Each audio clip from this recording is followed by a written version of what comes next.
Walang magandang idudulot kung pagsasabayin ang 2025 midterm elections at ang pang-abyenda sa konstitusyon. Iyan ang paniniwala ng ilang kongresista.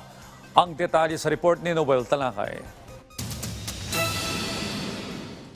Tutol ang apat na kongresista na isabay sa 2025 midterm election ang pagsasagawa ng plebisito para amyendahan ang 1987 Constitution ng bansa.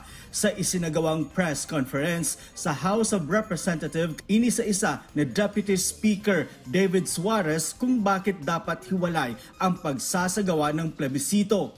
Ang unang dahilan sa pananaw ko po is we cannot allow that the Constitution undergo political mudslinging and be politicized by what happens during a midterm elections where politicians go back and forth. No? Number two, we cannot allow that the Constitution be tackled in the same level as a midterm elections because mas mahalagang pag-usapan natin lamang ang konstitusyon, kaya dapat nakabukod po ito pagdating sa pagbobotohan.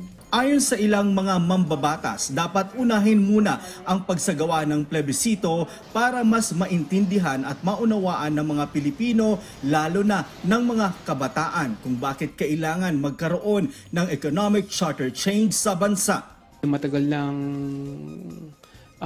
gusto ng House of Representatives na mas maging maaga yung plebisito na mangyayari sa pagbabago sa ating konstitusyon. Giit naman ni La Union 1st District Representative Francisco Ortega, mas mahahaluan ng politika kung isasabay ang plebisito sa 2025 midterm election. Giit nito, ang pag-amyenda sa konstitusyon ay para lamang sa ikabubuti ng ekonomiya ng bansa.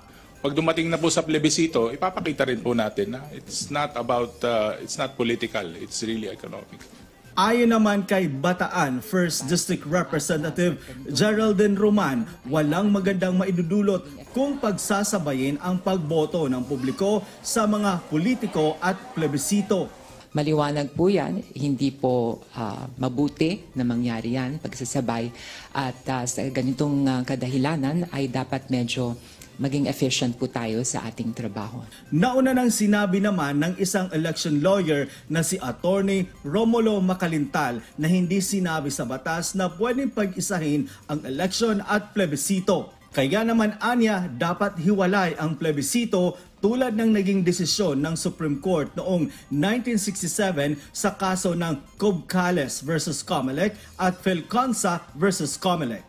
Noel Talakay para sa Pambansang TV ng Bagong Pilipinas.